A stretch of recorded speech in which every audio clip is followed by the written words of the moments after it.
Blog Talk Radio.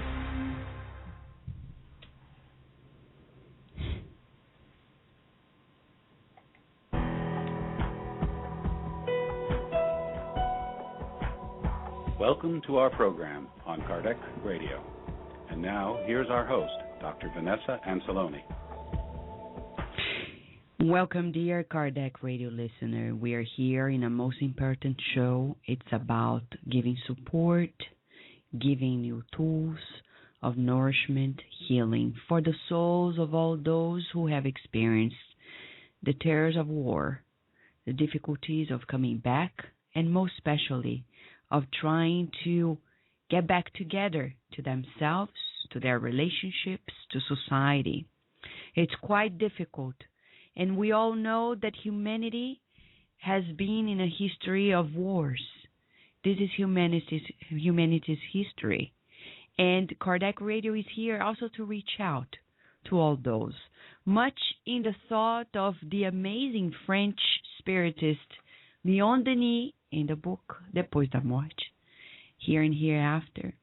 He says, when he's talking about love, he says, our nation, whatever it is, it needs our help. It needs our sacrifice. It has received the heritage of numerous generations that worked and suffered to elevate the civilization that we received to the benefit of ourselves when we were born. And the treasures that were accumulated by all ages, they are here with us. And then the memory of all those who spend their lives and their efforts to help build the civilization. He says we need to be reverent to their memory of those who were in wars, reverent to the memory of those who were heroes, he says, and defended the nation in critical occasions, and until death, proclaiming truth, serving for justice, and transmitting through their bloods the freedom and the progress that we now cherish. This is not only about the United States of America, it is about all nations. And whatever you are, dear listener, whether you are a war veteran or a family of a war veteran who died or still living and struggling, here we are for you. A month away from Memorial Day in the United States of America, and we are here to prepare our hearts to give new elements, new tools, new consolation, to let you know that there's more, much more to life than simply our eyes can see. And our educator, Allan Kardec, in the Spirit's book, questions 541 to 548, he clarifies in questions and answers he posed to the spirits during battle. Questions such as, what happens during a battle?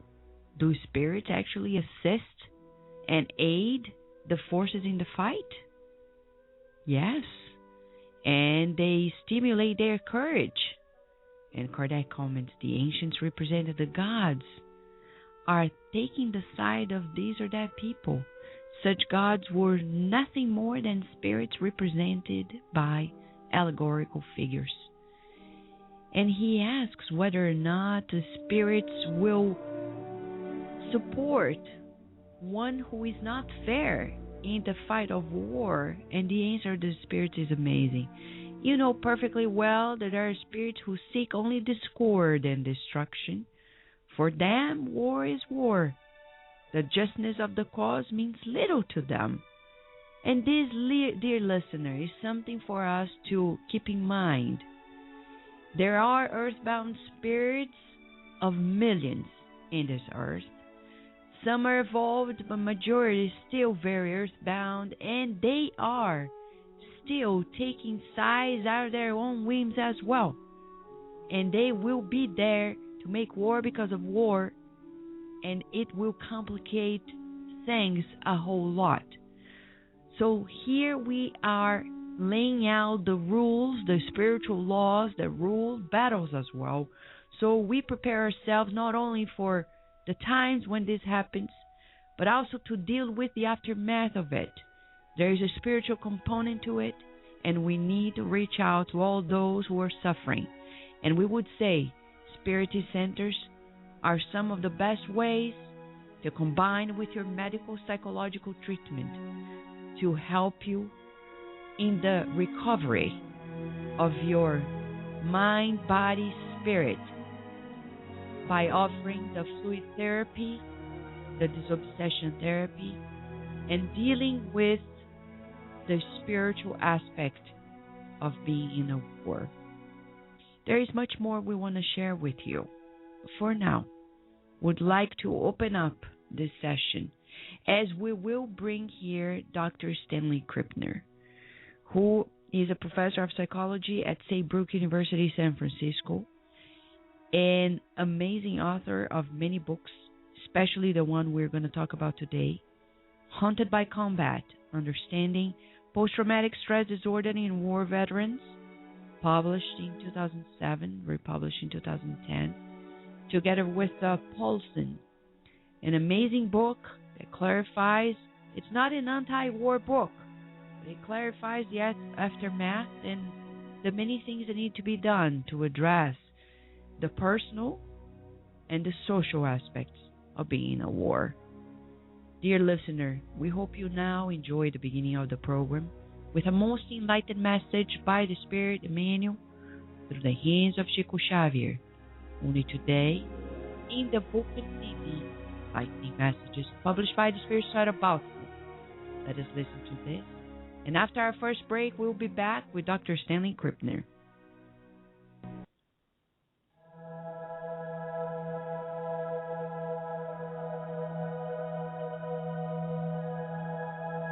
Only today. Throughout your whole life, you will never have another day like today.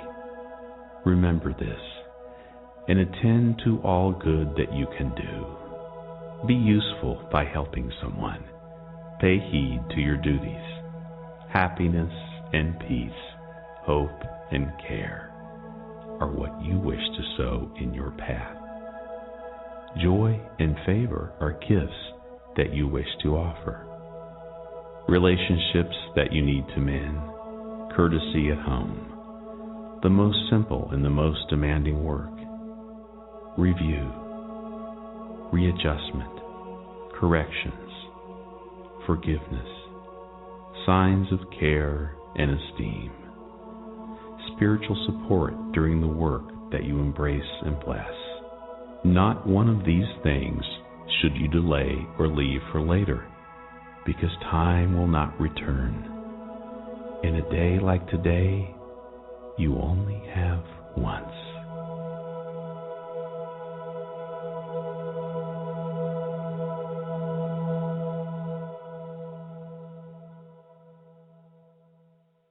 We will return to our program after these messages. Kardec Radio, live, every Saturday at 11 a.m. Nourish your soul with Kardec Radio.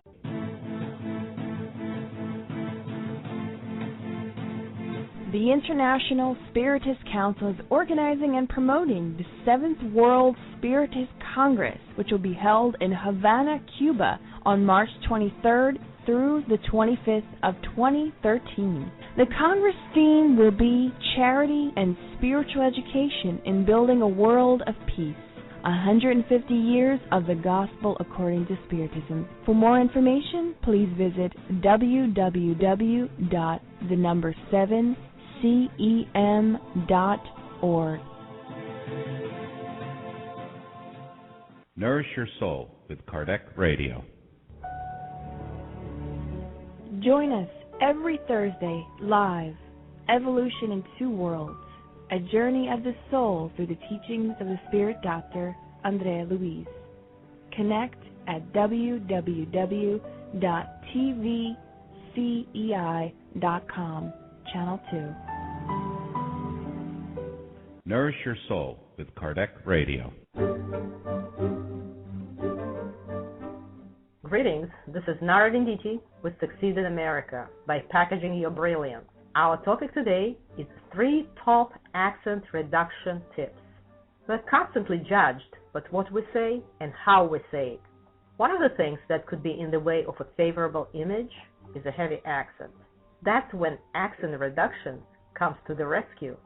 I actually call accent reduction an accent makeover. Why makeover? Just as accomplishing an image makeover, your unique personality is still there, but it's a better you. The same with an accent makeover. You still have an accent, but your speech is easy to understand, and you articulate your ideas more clearly and persuasively. And we know how important that is in business and in personal life. There are a number of tips that will help you effectively reduce your accent. I will list the top 3. First of all, when you speak English, speak slowly. The faster you speak, the heavier accent will be. For the average American speaker, the rate is not as fast as, say, in Indian languages. Here's a quick help for you. Stretch your vowel sounds and your speech will be slower and easier to understand. Next, enunciate. Enunciating means producing sounds very distinctly. Pay special attention to word endings and vowels. And finally, read aloud. Read aloud every day and tape yourself. Listen to the tapes. Critique yourself. Repeat words over and over. Remember, accent makeover takes practice. Yes, it could be a lot of work, but your efforts will be rewarded. If you can express yourself clearly and persuasively, you will build better relationships and achieve your career goals faster. This is Nara Dinditi with Succeed in America by Packaging Your Brilliance. If you have any questions, please email me at nara@succeedinamerica.com, NARASUCCEED in America.com. Or if you would like to have the transcript of this session, go to www.succeedinamerica.com/blog. And thank you for listening. And now we return to our program.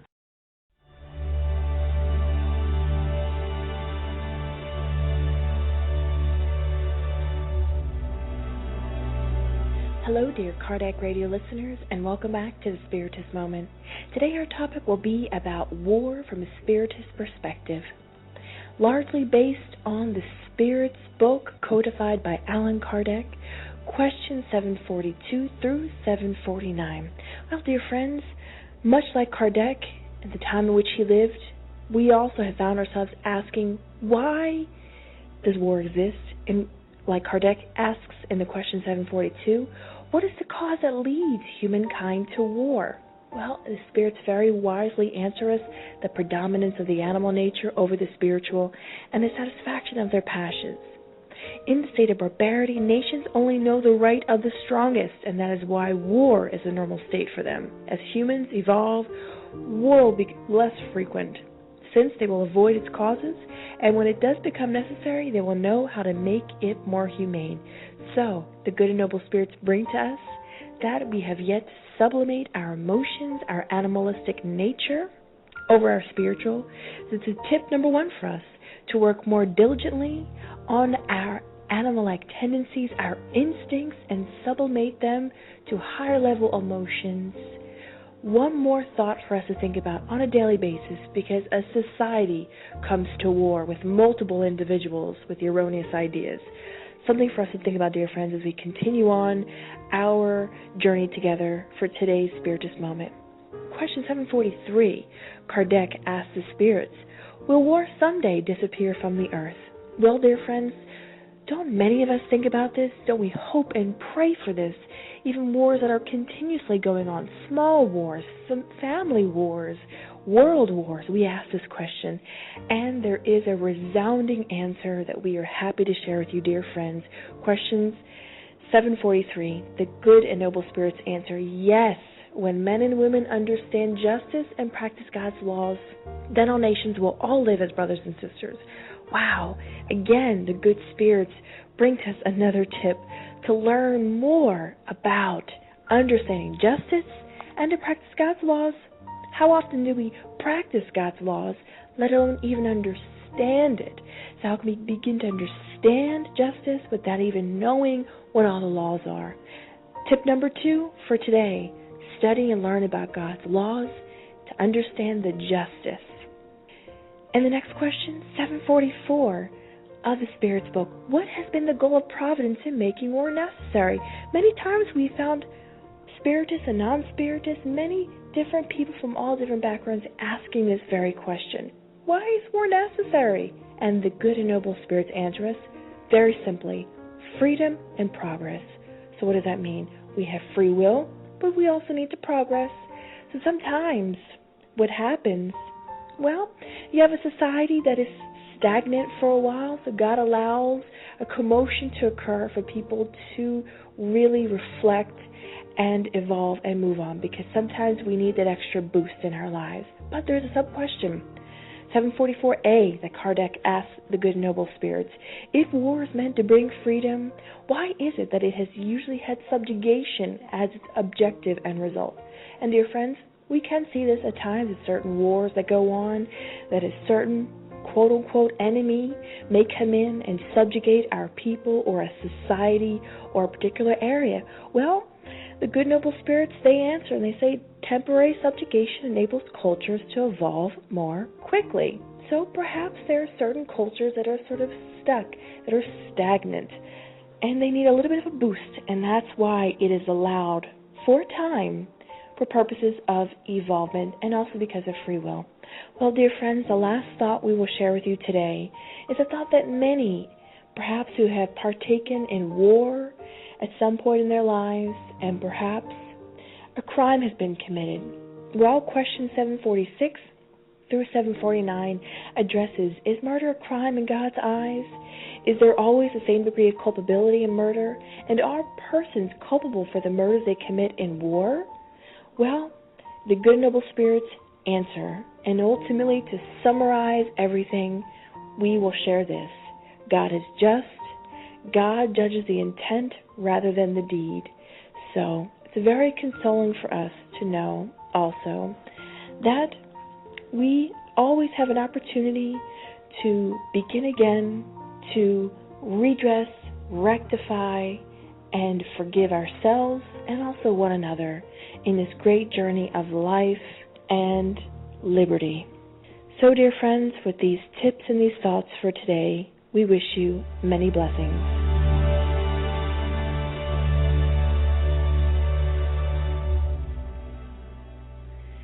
Yeah, dear listener, here we are with this most difficult topic to address, but a very real one. So real that millions of people have at least a family member who has been through war, and it's not easy. It's difficult not only to go there, but the coming back, reinserting in society. And society still does not accommodate the understanding or the best tools to therapeutically give support.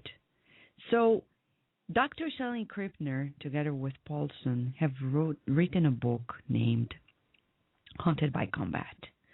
And it talks about the post-traumatic stress disorder that happens with war veterans. This book is talking about war trauma.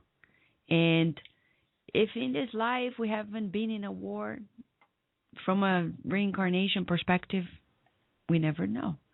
We may have had it in the past. So those traumas remain sometimes in our memories, deep lying the perispirit, and they may still affect us. And this book that they wrote serves the purpose to help professionals who are dealing with veterans and reservists and others who've been to wars, especially with this last war, Iraq. Many reservists were sent to war, and they were not prepared exactly to face it because they were more in the professional field. And the calamity that happens is very social, and it affects families. And in this book, they talk about it. And we are here to talk about also another element, the spiritual element, because it affects us not only in one reincarnation, but many. Many people, for example, who live in the United States hopefully they don't appreciate wars, but sometimes it's necessary, as Christian Demella reminded us, according to the Spirits book by Allan Kardec. And sometimes we feel like a total disconnect. We feel like we have nothing to do with it. And why are we here for? And we point fingers to those who are in war, feeling like we have nothing to do with it. Well, there's no chance in this universe. And if we're here, not that we should engage in wars, but be supportive. So either it ends or we are therapeutic to those who go to war.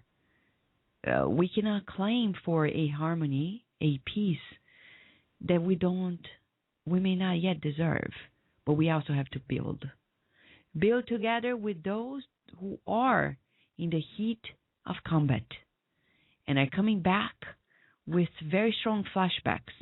And post-traumatic stress disorder may happen not only to those who go to war, but in everyday life. When we talk about post-traumatic stress disorder, we're talking about a stressor that caused an overwhelming response, emotional, physiological response of the person, and still rewinding in the system. Neuroscience explains that it's correlated to modification that happened to the hypothalamic pituitary axis. But it's about the hyperarousal, the changes that happen in special structures of the brain, such as the amygdala, and the autonomic nervous system in general. It's very complex. But from a spiritual perspective, there is the spiritual element that we need to bring in. And that's the reason why, while we are away, Dr. Krippner, because he has been having some technical difficulties connecting with us, we're going to wait for him while we talk about this topic under the light of Allan Kardec. If we go back to the Spirit's book, dear listener, there is hope. There is hope because when Kardec asks whether spirits can influence generals in the conception of their war plans, this is question 543 of the Spirit's book. The answer of the illuminated minds was absolutely. Spirits can influence them in this as in all conceptions. And then he further investigated. Can then evil spirits suggest faulty plans to them in order to lead them to defeat? Yes, they answer. But don't they have free will? If their judgment does not enable them to distinguish a good idea from a bad one, they will suffer the consequences and will do better at obeying than commanding. And then he keeps further trying to understand how the spirits influence in wars, things that people sometimes have a feeling about it, but are not fully understanding of it. Question 545. Can generals sometimes be guided by a type of second sight, an intuitive perception that shows them the result of their strategies beforehand? And the answer: that is frequently what happens with the geniuses. It is what they call inspiration, and it enables them to act with a type of certainty.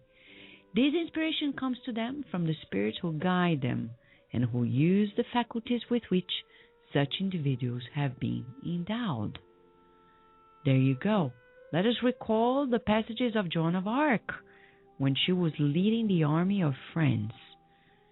We have there a clear-cut example of the intervention of the spirits, the inspiration, and how our free will can embrace their suggestions to the benefit of the plans that are being laid out. Well, but there's another side to the story too, which is in the heat of a combat. What happens to spirits of those who die? Are they still interested in the battle after death? And the spirits answered, some continued to be interested, others withdraw. And Kardec brings a comment to it, very interesting. The same thing happens in combat as occurs in all cases of violent death. At first, such spirits are surprised and bewildered. They do not believe they are dead, and they think they are still taking part in the action. It is only little by little that reality imposes itself on them. So it's very likely that dying in the battlefield will cause this feeling of, oh, we're still there, and continue the battle. And soon after, awaken that reality is in the afterlife. They have a choice to stay there or to leave and be rescued. So that's why Kardec poses the following question. After death, do the spirits of those who had fought each other while alive still regard one another as enemies and continue to be hostile toward each other? Does the battle ever end? In such moments, say, the spirits are never calm.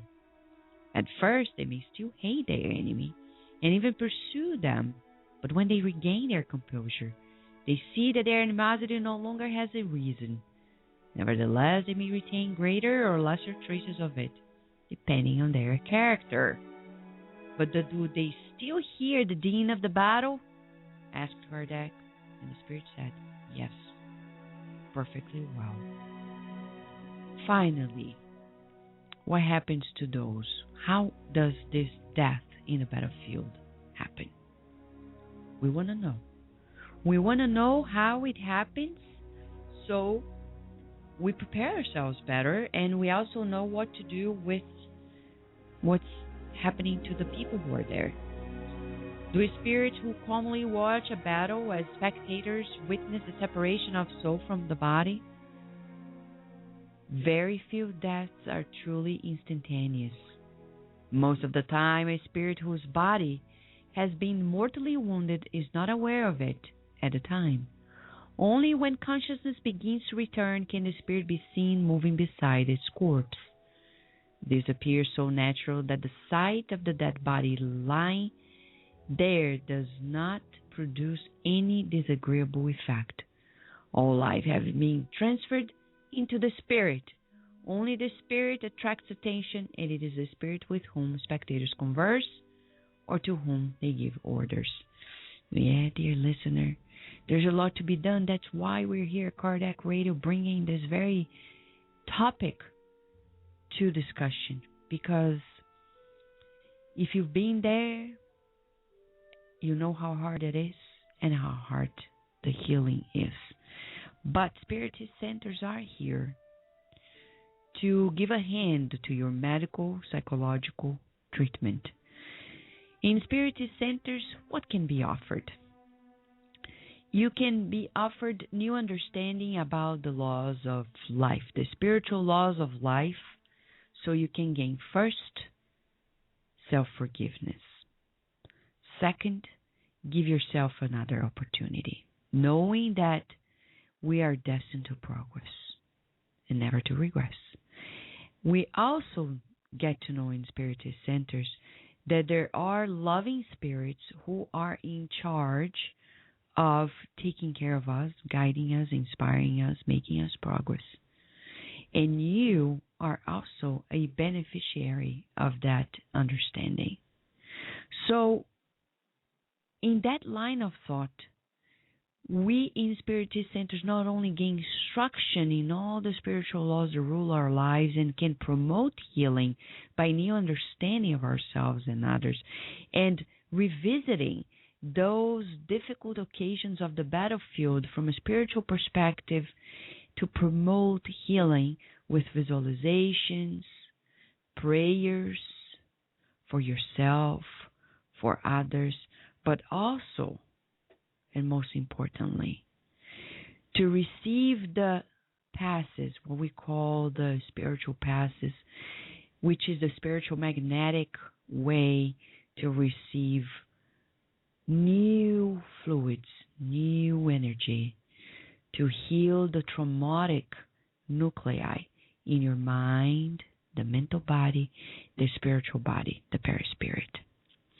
Drink the spiritually magnetized water, which is the water that contains special remedies by the superior spirits. And drinking that water, promoting healing as well of the mind, the spiritual body, and the physical body.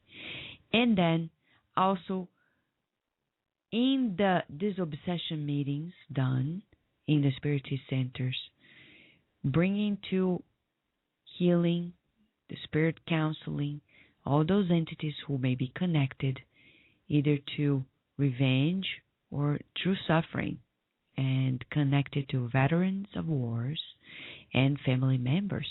We'll never forget this case that when it was the Afghanistan war with the United States, a few members of war veterans were coming to the center, and we'll never forget this lady talking about the difficulties she experienced when her husband came back.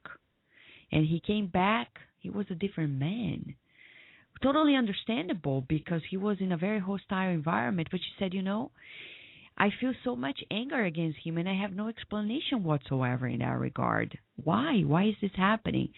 And then as she was receiving the counseling there, preparing for the spiritual passes and the treatment, we saw this entity that was connected to her.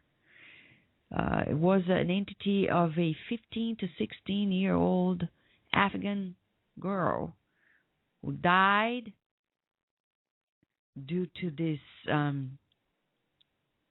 war, and her whole family died as well. And after being raped, and after being crimes of war happens as well, and this is something that also can bring a lot of setbacks to the veterans, as Christian de Mello already enlightened us in that regard. So that girl, she clearly, and it was translated by the mentors of the time, she was asking for revenge, and her plan was to destroy the family life of that war veteran.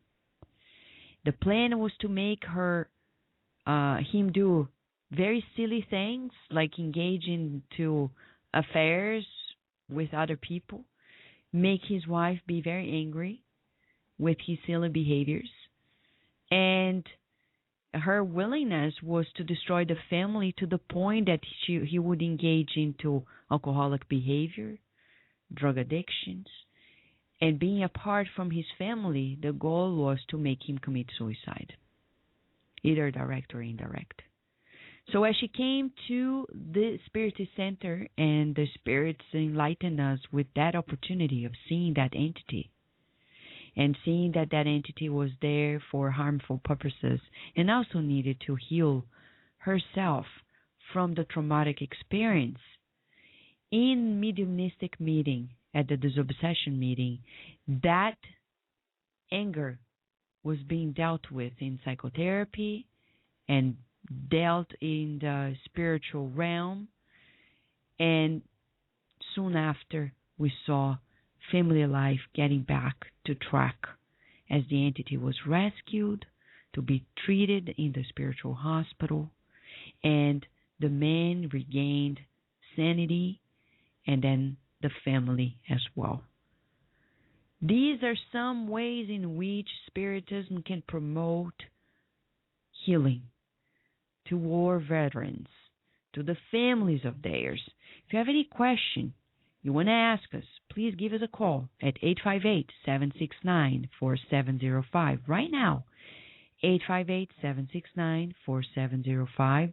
We are here to answer questions you may have regarding the spiritual aspects of being a war. And while we're still awaiting Dr. Krippner, we now leave you with the first break, and follow to that a segment, the Spiritist Teachings for Children with Master Bernadette Liao.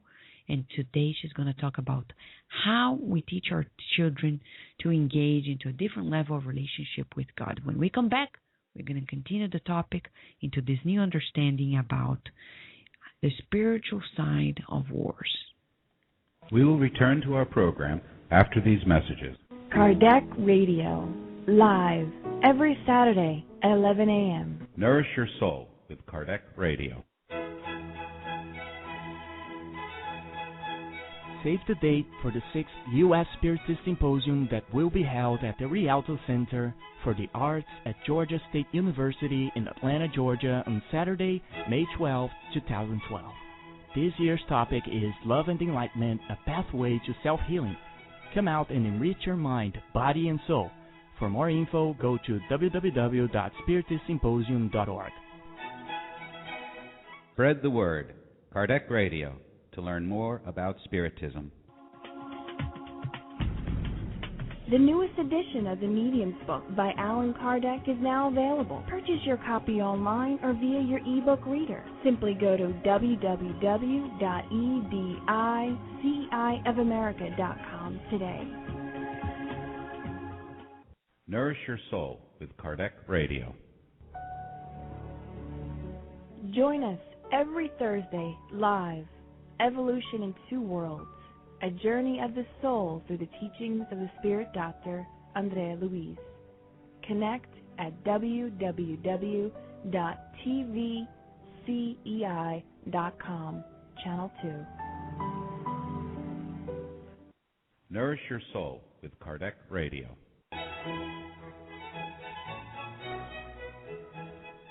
Spiritism for Everyone, the online study of the Spirit's Book and the Gospel according to Spiritism. Spiritism for Everyone meets every Wednesday evening and Saturday morning using the latest technology in web conferencing. You can join in from any computer in the comfort of your home or office, no matter where you are in the U.S. or the world. Spiritism for Everyone is open, free, and requires no registration. To access the web live meetings, go to www.spiritus.us. Spiritism for Everyone is a program of the United States Spiritist Council.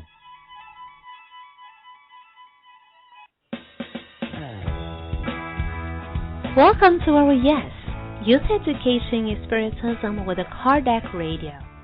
I am Bernadette Liao, and I'll be spending a few minutes with you, inspiring to bring spiritual awareness and Spiritist teachings to our youth, parents, and educators. Today, we'll be answering 3 questions about children and their relationship with God. First question: how can I help my child to build a relationship with God? Dear listeners, building a relationship with God is a struggle that we have seen not only among children and teenagers, but also among adults. One of the reasons is because of the way many of us were raised with the concept of a judgmental God that we fear, and that also has the power to send us to heaven or hell. How can God be loving and forgiving and at the same time be punishing? This contradiction brings conflict to our minds and affects how we relate to God. Therefore, presenting to children a God who loves, understands, and does not punish us is essential to help them become closer to God and start to build a relationship with Him. The first step to achieve that is by reflecting upon location, which means where God is. We say that God is everywhere, true, but let's think about it a little bit further. When we talk about God, it's common to say that God is with me or God is by my side. So if we look into the prepositions with and by, using these sentences, we are talking about 2 separate entities, God and you. For example, when we say, my mom is with me, or my mom is by my side, we have the mother and me, 2 separate people. When we use with or by, in those sentences to refer to God in our lives, we are unconsciously separating ourselves from God. That's why it's so important on how we phrase our words and what we affirm. So what we would like to invite you to do at this moment is to switch. Instead of saying, God is with me, say, God is within me. Come on, say it. God is within me. How does that make you feel? It changed from God being outside of us to God being inside of us, part of us. This concept of where God is, within, is fundamental to start teaching our children at an early age, so they will begin to realize their connection with God and that we are not apart from the Creator and Sustainer of our lives. Second question. How can I explain to a child the concept that God is immaterial? Well, the concept of something immaterial is not easy for them to grasp because children learn and experience in the world through material things and through feelings. So it is easier to refer to God in terms with which children are familiar. For instance, a simple way of doing it is to present God as our buddy. A buddy is a good friend, someone you can talk, hang out, play, trust, share your problems, and ask for help. What a great thing it is to have a buddy who is always there for us. Introducing God as a buddy to children helps them to relate to it because they have experienced that kind of relationship. The next step, after the child has already started to develop a relationship with God, is to ask him to make a drawing about God, a representation. It is normal to see children drawing God as a person up in the sky, watching over people, or as a superhero. And this is okay, because they are beginning to reflect upon God based on their own experiences. So, drawing God as a superhero is not a bad thing, because it means that the child is developing an idea that God has special powers and can save lives. After some time, as you feel the child is ready, move forward to the next level. In education, we use a term called scaffolding. Scaffolding is a method proposed by Lev Vygotsky in which a teacher, after she introduces a new concept to a student or when he has a doubt, she will assist him and provide the support he needs to reflect and come to his own discovery. The teacher does not give the student the answer, but helps to support him to come to the realization.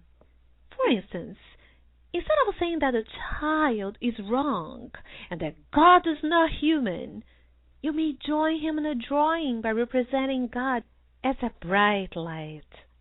As you draw it, do think aloud by sharing your reflection. Say, well, I have never seen or touched God, but I know that He is within me.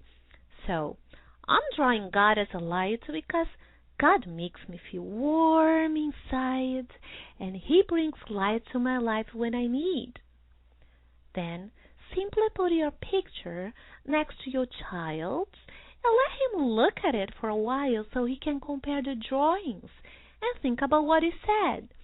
Slowly you see that the child will start to reflect upon it and will replace the old information with a new one when he is ready. Third question. How does a child understand God? Well, do we understand God? We know some attributes of God. The first question of Chapter 1 of the Spirit's book, Kardec asks the spirits, what is God? And the answer, God is the supreme intelligence, the first cause of all things. Kardec also asks, can an individual understand the essential nature of God? And the spirits answer, no. Human beings lack the capability for such understanding. But here is something that you may be surprised to hear. Children do understand God, but in their own terms. Because whenever they face any difficult idea and concept which are hard for them to comprehend, they will use their imagination. Yes, they will use their imagination to come up with a creative and logical explanation that makes sense to them, and they live happily with it till they have matured physically, emotionally, and cognitively to revisit the subject. We may not like children's explanation or feel that it's our job to explain difficult concepts to them. The problem with this is that we are not respecting their developmental level, introducing terms and ideas that they are not ready for them, and causing some damage. Kardec Radio listeners, let's help our children develop a relationship with God in an easy and friendly way. Allow them to be creative in their own understanding of God. We, adults, may want to explain God intellectually, but children don't. They feel God in their hearts, and we can definitely learn a lot with them. We guarantee you that no child loses any night of sleep trying to understand the grandeur of God. So why would we? Thanks for listening to Yes. And if you have any question that would like us to answer, please email to kardec@kardecradio.com. Dear listener, this is one of the foundational moments for us. We're talking about here spirits in combat. Dr. Krippner unfortunately had a very difficult technical problem and he won't be here today. We apologize for it, but it's involuntary. We will try to bring him back later on. And in this moment, we want to lead you into the understanding that as spirits, partake into all actions of our lives, why wouldn't they as well partake into the action of a war? The problem is that there are spirits who the war for war, as they explained to Kardec in questions 541 to 548. And other spirits are there waiting to rescue and help and, of course, put an end and bring peace to people. But that requires efforts, requires understanding. So Spiritism can also bring therapy to those who have survived the combat of a war. And when we talk about it, as we already talked in an example that happened of spiritual obsession after war, we, at the end of this program, will come back to talk about obsession. Obsession and a prayer for those who come hunting war veterans. Spiritist centers are here to help, give a hand in that regard, and count on it. Find a Spiritist center near you. Go to the International Spiritist Council's website, interstate.com. Email them to find out where you find a Spiritist center near you.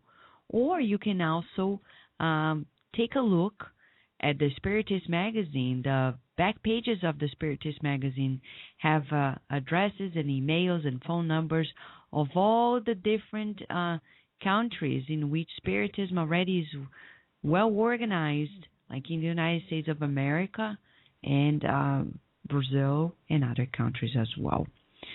So at this very moment, we invite you to keep enlightening your mind in these moments of inspiration.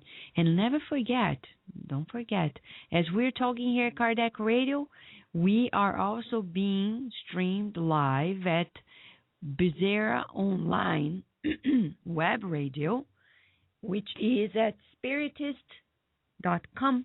And you can, it's a bilingual, actually trilingual, it's a multilingual web radio. It's Portuguese, Spanish, and English. with the efforts of the Brazilian Adventist Spiritist Center in Miami, Florida, and they are kindly streaming all of Kardec radio programs live on Saturdays and other days of the week as well. Go there and listen to the radio. It's very illuminating, but only be prepared because it's multilingual. So whenever you hook it in, you may listen to, and forgive me, you may listen to either Portuguese, English, or Spanish, which is great because it embraces all the needs that we have in the United States of America. So, and we also have a campaign, I Honor My Parents. I Honor My Parents is something so fascinating because it proposes that we revisit the concept of honoring parents. Of course, we may have disagreements with our parents, so natural because we're different people. We may disagree, but that is one issue. The other is when we disrespect our parents. Yes, you may be claiming, but my parents do not respect me, etc. But, if they don't, you do. And how do we respect our parents? By praying for them, by wishing them well, by doing exercises of visiting them every so often. Of course, doing the best we can to reach out to them, especially when they need. This is the true concept of honoring parents. The Gospel According to Spiritism has a whole chapter about it. Chapter 14, one of the most beautiful chapters in the book, that talks about this very issue about honoring parents. How important it is, because when we are born in a family, it's not by chance. It's not by chance we are born there. We need that family, And in those exercises, we will grow stronger and not awaiting miracles to happen, but exercises of true willingness to be fraternal, to be compassionate, to be kind to one another, and to envision them, our parents and our family members, well, wishing them well. Dear listener, right now we're going to stream to you another beautiful segment, which is Spiritism in Your Life. Today, Dr. Margolin is going to talk to us about another interesting topic in our lives, which is eating disorders in teenagers. Let us listen to this after our break. And when we come back, we'll continue into this understanding about how Spiritism can give a hand in critical war times. We will return to our program after these messages. Enjoy this new release. Reborn for Love, by the renowned Brazilian scientist and researcher on reincarnation, Dr. Hernani Andrade. This novel describes one of the most extraordinary and genuine cases of reincarnation ever studied by Dr. Andrade's Brazilian Institute of Psychobiophysics Research in Sao Paulo State. Order your copy now at roundtable.uk@gmail.com or at www.roundtablepublishing-uk.com.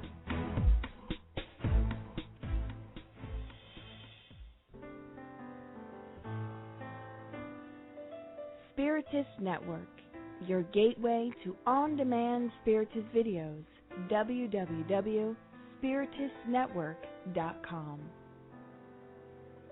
Spread the word. Kardec Radio, to learn more about Spiritism. Want to find a good way to explain life after physical death to kids or teenagers? Check out the book Message from a Teen in the Spirit World by the Spirit Neo Lucio and Psychograph by Chico Xavier. In this book, a teenager named Carlos explains his impressions on the new life in the spirit realm with his discarnate relatives and new friends. Purchase your copy online at www.ssbaltimore.org.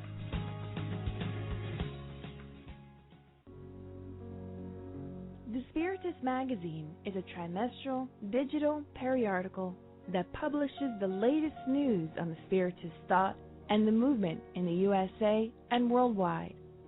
Subscribe now at www.spiritistmagazine.com.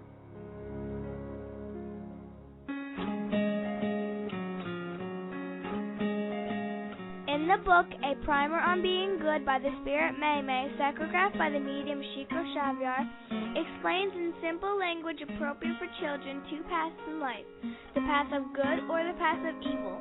God has granted us the freedom to choose either one. Purchase your copy online at www.ssbaltimore.org. Now we return to our program. Hello, dear Kardec Radio listener. Welcome to our segment, Spiritism in Your Life. Today we're going to talk about eating habits in adolescence, and we're going to especially talk about the importance of nourishing healthy eating habits in kids and teenagers. We know that our body is a vessel, is a tool that we have for our moral and evolutionary progress. And as Kardec mentions in question number 718, does the law of self-preservation oblige us to provide for our own physical needs? The Spirit's answer, yes, because without energy and health, labor is impossible. In other words, my friends, we as parents, as a society, we have to take care of our kids. We have to show our kids and our teenagers how to help themselves and be healthier. Now we're going to discuss the three typical eating habits. They are very problematic. The first one is the habit of skipping meals. Some studies show that 12 to 50% of adolescents skip meals. Studies also show that omission of breakfast is associated with poor school performance, poor overall quality of diet. On the other hand, eating breakfast is associated with better grades, less psychological problems, less absences in school, an increase in the total nutrients intake per week. And most importantly, studies show that people that skip meals normally have a higher body mass index and are normally overweight compared to the ones that actually eat breakfast. So what do we need to teach our kids? First, eating regular meals is actually healthier and will probably lead you to a leaner, healthier life. If you need more advice, please visit the website choosemyplate.org. The second most common eating habit in adolescence is actually eating fast foods. Almost 80% of fast food customers are below the age of 18. What is important to note is that while the average daily calorie intake of an adult is about 2,000 and 2,500 calories, an average meal on a fast food is 1,100 to 1,300 calories, which means that that's more than half of your daily intake of calories. There are many studies showing that the frequent use of fast food is associated with a poor diet quality, including decreased iron, calcium, vitamins, and fiber, and increased intake of salt, calories, and fat.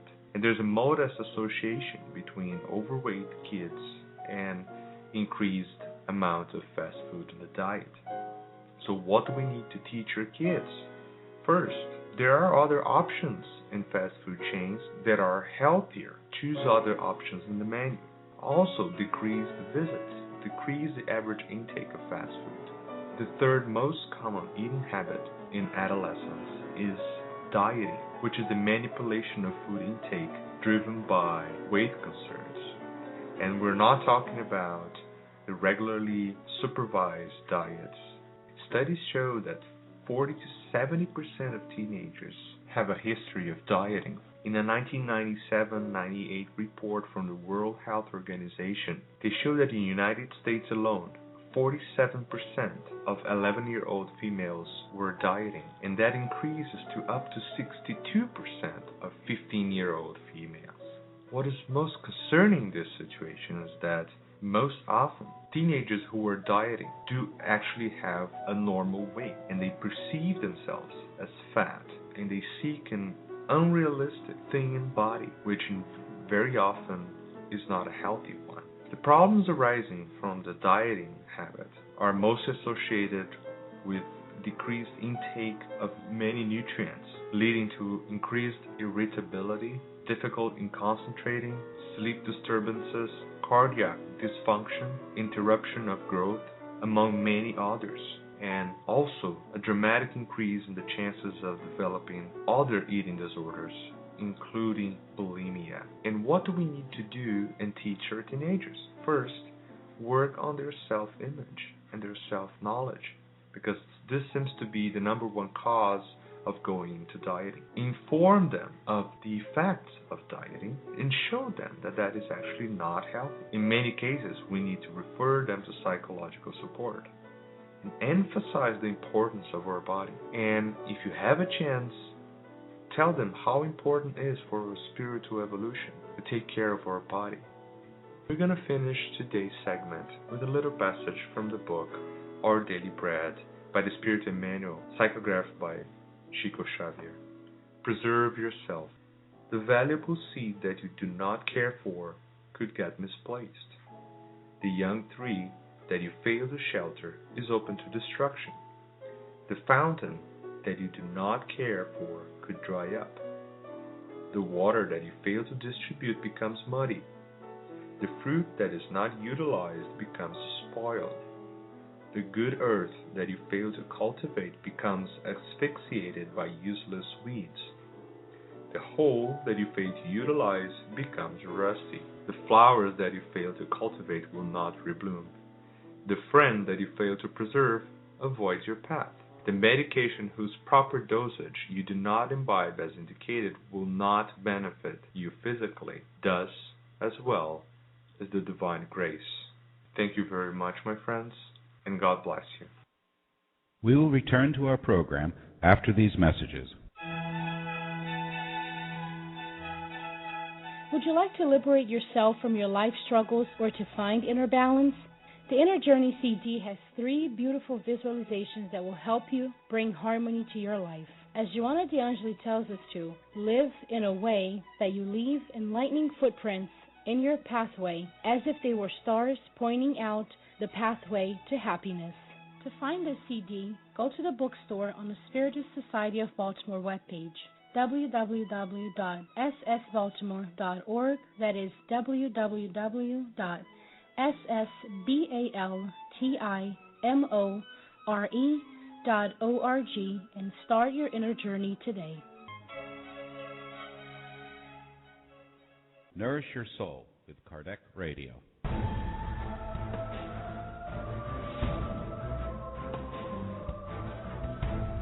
Available for purchase, the book Conception of God by Herculano Pires. In this book, Professor Herculano Pires writes about the impossibility to conceive nothingness and the logic of God's existence.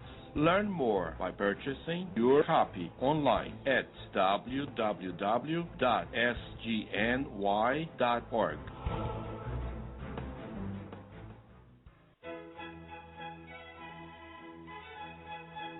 Save the date for the 6th U.S. Spiritist Symposium that will be held at the Rialto Center for the Arts at Georgia State University in Atlanta, Georgia on Saturday, May 12, 2012. This year's topic is Love and Enlightenment, a Pathway to Self-Healing. Come out and enrich your mind, body, and soul. For more info, go to www.spiritistsymposium.org. And now we return to our program. Dear listener, we are here talking about the aftermath of war and how Spiritism can give a hand, be very consoling to those who need to deal with the struggles of it. War veterans, if you know of anyone, recommend Spiritist centers to them, because Spiritist centers can be a good complement to their medical psychological treatment and dealing with the recuperation, the recovery of their spiritual body, the harmony of their spiritual body, their minds, their spirit, and also of the spiritual network. You know, we all know, according to Allan Kardec, that the spirits are around us everywhere. They influence us, they can read our thoughts, and they can make suggestions, inspire us to do good or not to do so good. And war wouldn't be any different. So we also would like to recommend to you issue number 9 of the Spiritist magazine. You can find it free access at thespiritistmagazine.com, the periodical by the International Spiritist Council. In that very beautiful issue, we have several topics about wars. A beautiful interview by Divaldo Franco, in which he talked about the very issues of the spiritual perspective of wars. It's very enlightening, especially for those who are directly engaged into this, so they can understand what's happening to them, understand the spiritual laws that rule it, but also to those who are living in countries such as ourselves, in the United States, in which war is still much alive. And sometimes, as we ask Divaldo Franco, immigrant groups feel they have no direct connection with warring nations. And is there a reason why the immigrants would find themselves there exactly at the moment of war? And Divaldo Franco answered, without a doubt, no one moves from one place to another, especially to another country, without there being historical reasons for doing so. Often, these immigrant spirits already enjoy some kind of historical connection to their host nations and are now just returning to fulfill tasks that were previously interrupted. Or the situation itself can be a karma in their evolutionary process. An old saying tells us that criminals always return to the scene of the crime, which we can understand to mean that debtors always return to the place where they acquired their debt so they can finally settle it. Also in the book, and now movie Non Solar, by the way, you can get a hold of it at strandreleasing.com, and there André Luiz explains about the spiritual vibrations of World War II affecting a spiritual colony named No Solar. And we asked this very question to Divaldo Franco: how do spiritual colonies located in countries involved in wars cope with those energies? Do incarnate spirits also suffer effects of those vibrations? If so, how? And he begins by answering it. When these colonies are ones where spirits go to grow and evolve, many preparations are undertaken to prevent vibrations of rage that come from the lower regions from creating a negative psychosphere or mental field that may be detrimental to those who live or visit there. And as he answered this, he continues by clarifying to us that No Solar is an example of a noble colony that is relatively close to where we are here on the surface of the planet, and therefore still sharing in our events and occurrences. For that reason, much effort was made to prevent its invasion by lower spirits and other unbalanced minds. Preventive measures are also taken in other spiritual communities to safeguard the peace and tranquility of those who inhabit them. During the time of a war, every individual who does not exercise self-vigilance may become a victim of mental darts of hate as they tune in to large destructive collectives. They become more violent, rebellious, and when their moral resistance is not so developed, they fall prey to profound depression, moral indifference, anguish, etc., opening their mental field to suicidal behavior and madness. You see, this is quite intriguing for us, dear listener, because sometimes we feel far away from the battlefield, but we're resenting it. It doesn't matter if the wars that we have with the United States of America happen elsewhere in the Middle East. Whomever is living in the country of the United States of America is resenting it because there are true connections with the war fields, especially, as Divaldo Franco said, with the large destructive collective frequencies. And we may be here feeling anguish and depressed and the whole 9 yards of unhealthy mental mindset, maybe as a true connection with those very fields of war. That's why we need to pray for the current government whatever it may be. If today is President Obama, let us pray for President Obama and all the team of his, because they are in charge of what's happening to us as well. And the same shall happen for all the nations that are involved. We shall pray for everyone and be very vigilant, because we don't know if in our daily lives we're suffering also the struggles of these wars that are happening and have much to do with us. Though we may not be there directly in the war, in the battlefield, but we're connected to it. So, in that line of thought, we encourage you to go there, thespiritistmagazine.com, issue number 9, and read the whole amazing, very instructive conversation with Divaldo Franco, this amazing medium who has a lot of wisdom. Not only that, in that very issue, we have a very unique report of what happened to Abraham Lincoln when he was brutally murdered. And right there, we get to know what happened to him in the afterlife. It's very consoling. It's very beautiful. And not only that, but we also recommend this issue for all of us who also need to know more about the spiritual aspect of wars. The book, Among Brother of Other Lands, talks about the need of praying for nations that are at war. So, dear listener, we need to pray. Pray, because there is what we call obsession, collective obsession. We're going to give a short pause to listen to a beautiful segment, God at Home by Naur Fonseca and Gabi Ferreira. And when we come back, we're going to invite you to join us in a beautiful, prayerful moment for the very issues we're talking about. Good morning, dear Kardec Radio listeners. I am Naur Fonseca. And I am Gabi Ferreira. Welcome to one more program with God at Home. In today's lesson from Chapter 8 of the book Jesus in the Home, we are going to learn what is the most appropriate way to act before the Almighty. Pair up with your spouse, sibling, or roomie and think about this question for a moment. How can we behave in a way agreeable to God? Tick-tock, tick-tock. Did you have many ideas? Did you say to pray, to do charity, to be good? All of the above? All these things are correct, but they are not complete yet. Let's listen to the story that Jesus told his friends in the house of Peter. There was once a king who ruled over a vast realm.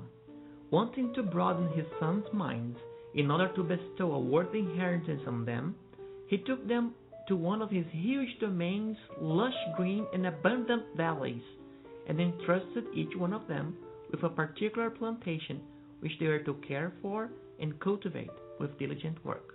He gave them the materials needed, he set a time for their constructions, and he warned them about a storm that would come in the future to that region, and recommended that they build themselves a shelter to be safe. Now, as soon as the king left, his young sons, along with many clans accompanying them, lazed around for many periods of time. When they did get up to work, they indulged in long, fruitless discussions. Anytime they could, they would evade the regulations that had been established by the central government and hid it in a way that would not cause scandals in front of their peers. They wasted years on end arguing about anything related to the king, including his appearance, the color of his skin, the size of his body, and etc. Whilst the verbal confrontations increased in number, time slowly ticked away, and endless reproducing, ravaging insects invaded the land, wiping out a sizable part of their invaluable resources. Pollutants came down from nearby mountain ranges and turned the air into a wasteland. And in spite of it all, the thoughtless princes remained distracted of their basic obligations. However, there was one well-informed son who took note of his father's decrees and strove to uphold them. He never forgot the king's advice, and whenever possible, he would offer it to his closest friends. He spent many hours, to which he was entitled by law to use for rest, building a sturdy shelter that would ensure him peace of mind in the future. And so, when the renewing and violent storm finally appeared, the wise prince, who fulfilled the will of his father through daily work by means of the constructive afflictions of his soul and the sweat of his brow, was naturally sheltered in a sanctuary of peace and safety that his squabbling brothers were unable to find. This lesson is incredibly rich and can be interpreted in many ways. In the context of a single life, we can see that in order to have a peaceful and safe living in old age, we need to work for our retirement instead of wasting time complaining endlessly about misgovernment, injustice, and hardships without realizing the necessary work of preparation. Viewed in the context of a family, the parents need to emulate the behavior of the king by giving their children the opportunity of education and work, provide schooling, but also provide the benefit of chores in the house or service in the community. And the children need to emulate the wise prince and take advantage of these opportunities, being a dedicated student and an important contributor in the home and to their neighbors. In another context, the great storm may be compared to the great transformation that all of us will undergo one day when we return to the spirit realm. When we arrive, no one will be asked what it was that they had on earth or what position they had occupied, nor even if they were a pauper or a prince. Instead, they will be asked what they had brought with them. Neither worldly goods nor titles will be evaluated. Only the total sum of virtues are acquired. And to conclude, let's reflect about these recommendations by Joanna de Angelis. The man who knows acts with more confidence and saves himself from countless sufferings. On the other hand, ignorance is responsible for innumerable ills. Dear listener, in this line of thought, let us invite everyone now in this moment of prayer. Prayer for those who have been at war. As Leon Denis clearly said in his book, Depois da Morte, Here and Hereafter in English, he said we should be reverent to the memories of those who fought to build the country that we live in today, so we can enjoy the freedom, the progress that we're in. In accordance to that, we want to pray especially to those minds who seek for revenge. It's not on us to judge the justness of their thoughts or feelings, but also praying for those who are connected through wars. We pray for all the veterans of all times, for those who died in wars in a traumatic way, praying that the links of obsession, of revenge, may be dissipated by the light, by the love, by the harmony of hearts in the beyond. As Kardec says in the Gospel according to Spiritism, item 81 of chapter 28. Obsession is nearly always the result of vengeance, carried out by a spirit, and most often originated in the relationships that obsessed person had with the spirit in a previous existence. In cases of grave obsession, it is as if the obsessed person is enveloped and impregnated by a pernicious fluid that neutralizes and repels the action of healthy fluids. It is therefore necessary to rid the person of this malevolent fluid. That's why Spiritist centers are here, to reach out to those who are experiencing this as also one of the aftermaths of war. There are several prayers. Item 82. Prayer to be said by the obsessed person. And because we all, in some way and form, may experience this, Let's pray for it now, hoping that everyone in both realms of life will join forces with us at this very moment. We also be connecting to God to receive the relief. Dear God, allow good spirits to free me from the evil spirit that has attached itself to me. If it is an act of vengeance that is pursuing for the wrongs that I have committed against in this past, you have allowed it, dear God, for my punishment, and I bear the consequence of my wrong. May my repentance merit your forgiveness and my deliverance. But whatever its reason may be, I ask that your mercy be upon it. Deign to make easier its path of progress, which will divert this spirit thought from doing evil. On my part, may I repay evil with goodness, thereby leading it to better sentiments. But I also know, dear God, that it is my imperfection that render myself accessible to the influence of imperfect spirits. Give me the necessary enlightenment to recognize them, especially to fight within the pride that blinds me towards my own faults. Dear God, may this blow to my vanity serve as a lesson for the future. May it strengthen me in the resolution I have made to purify myself through the practice of goodness, charity, humility, so that from now on I may set up a barrier to evil influences. Lord of life, give me strength to bear this trial with patience and resignation. I understand that just like all other trials, it will aid my advancement if I do not ruin its fruits by complaining, since it furnishes me the opportunity to show my submission and to practice charity toward the unhappy brother or sister by forgiving the evil that she or he has done to me.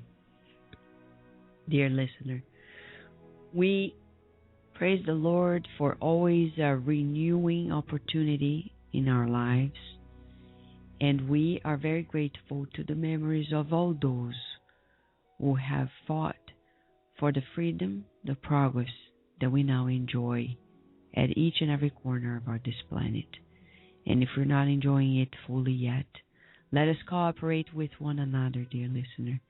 Share this program with others, because Kardec Radio is here to nourish your soul. And you can access this very program and others on demand at kardecradio.com or at blogtalkradio.com/KardecRadio. You can also listen to the programs at iTunes by freely accessing each and every program. In a week, we will be here again with you with a most illuminated program about the progress of Spiritism in Europe, especially in France, from past to future, with our colleague Charles Kempf, a French Spiritist who has been doing a difference in the movement of Spiritism in France. We wish you many blessings, and we'll see you in a week. Thank you for listening to Kardec Radio, broadcasting live every Saturday morning at 11 a.m. Eastern Standard Time. Email us and share your comments at www.kardecradio.com. Until next time, we wish you many blessings.